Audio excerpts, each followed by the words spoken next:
Who now enjoys you, thinks you gold, dreams you will love him, still hold no hand but his, nor know winds change.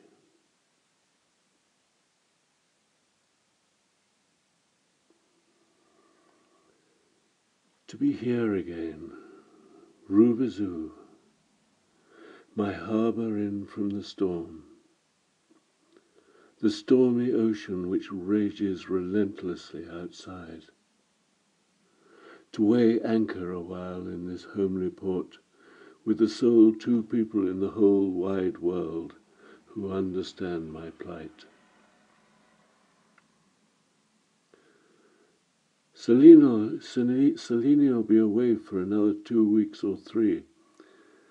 It'll give me time to reflect, to collect myself. I'm far from confident about our romance. I feel we've had our heyday, and that now it's becoming a downhill slide. One day I'll fly away, she'd said, and it's becoming increasingly obvious to me that she means it. It dawned on me some while back that she doesn't have the same dreams, illusions she'd call them, as I do about our future. I know that I bungle many moments by vexing about a future which seems to be increasingly uncertain, moments when we've been blissfully in the present, lying together in each other's arms, walking hand in hand along the Seine. The spectre of doubts intervened. Is she going to be mine for ever and ever, or to fly away? Where to? Who to? And panic-stricken, I've seized her. Do you love me? I've choked, to be met with her silence, all the harmony that had existed between us shattered. Oh, God in heaven, I am clumsy in these matters. I'm glad to be back in Paris after all, and relieved that she's far away, if truth be known. In fact, I dread her return. But return she does. Did you feel that I neglected you in Lisbon? She asked me. Yes, a little. I mean, a lot. I'm sorry, she says, tenderly, as we lie in bed. She's stroking my face and searching my eyes. I'm very proud that you came all that way, and in such a dangerous fashion, to be with me. Very proud. No one ever did anything like that to be with me before. She's looking at me intently. She wants to say something. I can feel it. Something she doesn't want to say, but at last she does. You mustn't love me so much. You know what I've always said from the beginning, that I'll fly away one day. Yes, I know, Selene. It frightens me the way you love me, she said. You don't seem to be happy like you used to be. I'm afraid of you. I'm happy when I'm with you. Being with you makes me happy, I said. She stares at me, unable to hide her look of alarm.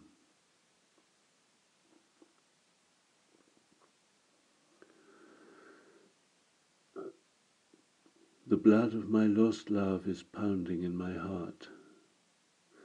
I touch and smell her now, her wrists pressed against the pillow. My shadowed face lifts from hers towards the moon. Evening, and the flower sellers line the boulevard to sell to me who am damned. They're coming at me in waves of blood roses, their eyes accusing. Of what? Of what? I've given her everything. Not yet you haven't. Not yet. The evening's darkening and closing in on me. On the pavement with a bottle, in the evening sauntering, I raise you to my lips, I drink, I fall. Love is a smelter of hearts, dreams are ships on the rocks, love is a furnace. Thousand thought troubled. This night is nothing but pain. Your summer here in the city in your silk dress, your eyes painted like blue moons, being dined, entertained. I can feel only heartbreak and pain in every fibre.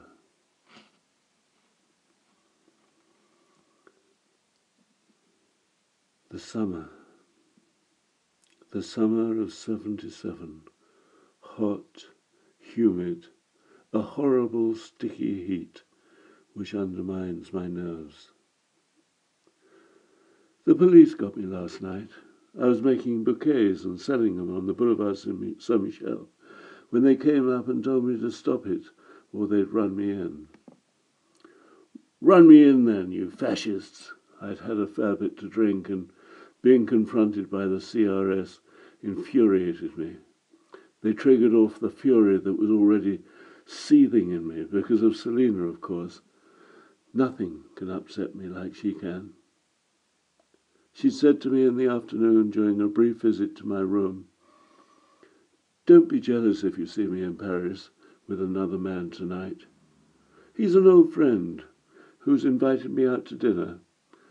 Just a friend. Don't be jealous." It was the very way she emphasized it that aroused my suspicion. How could I know there was nothing between them? It's nearly a month now that she's not come out to dinner with me. She's always too busy, like last night, too busy with this bloody old friend of hers. He better not be that geezer that was all over her at the party the other night. Anyway, I was upset and I vented my fury on the cops who were standing before me. Well, they weren't having any of that. They shunted me off down into the warren of alleys in Saint-Michel, up one of which a whole busload of CRS lurked. They formed a ring around me, about 30 of them, and under the orders of a thin-lipped, bespectacled superior, "Beat him," he barked. A big thug rushed at me in the centre of the circle and began to pummel me with his fists. I had so much drink inside me, though, that I didn't really feel anything, just blind fury. No doubt the treatment being meted out to me would have continued indefinitely until I was smashed to mincemeat, but suddenly the cop stopped, at a command from the superior, as a young couple turned down the street and headed towards us. The cops pretended nothing was going on, but the couple knew very well it was. "Viens avec nous," they said to me, and one on either side of me, holding me, they took me away from the ugly scene and into a cafe where they brought me coffee. We knew they would stop hitting you when they saw us coming. They don't want witnesses. I recounted to them what had happened and confessed that I had been partly to blame because I'd provoked the situation. They don't need much provoking, they said.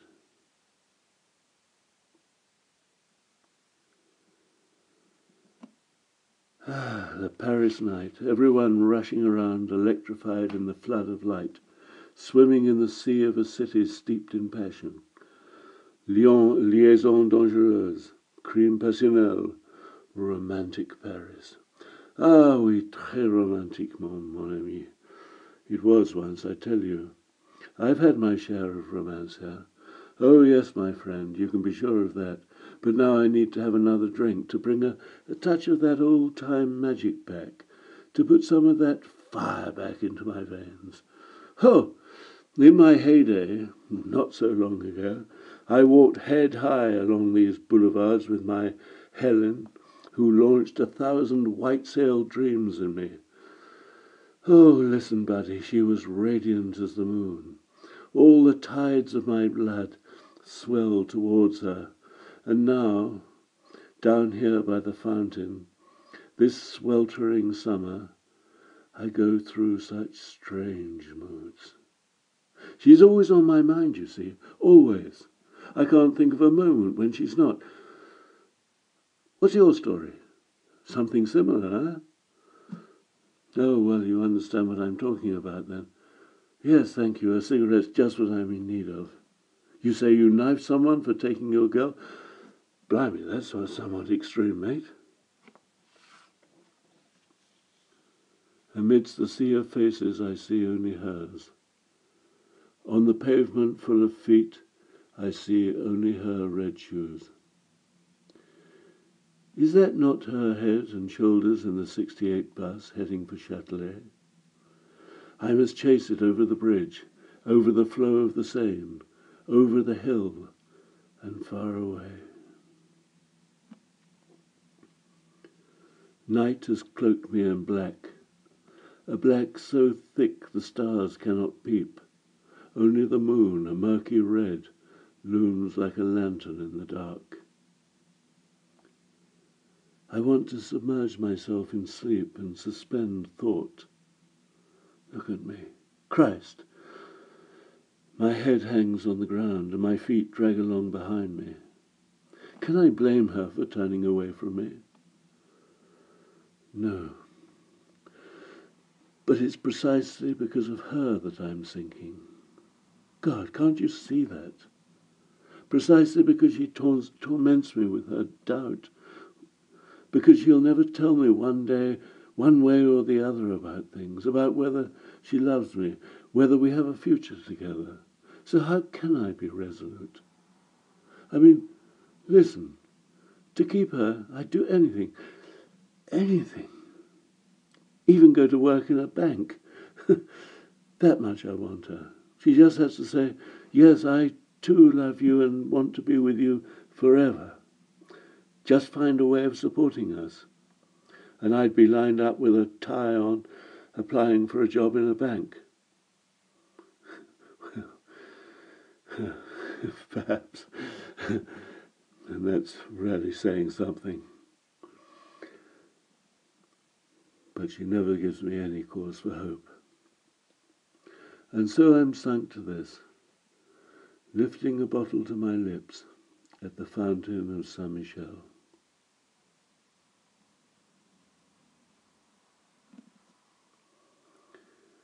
It comes like a bombshell when she announces she's going away on holiday.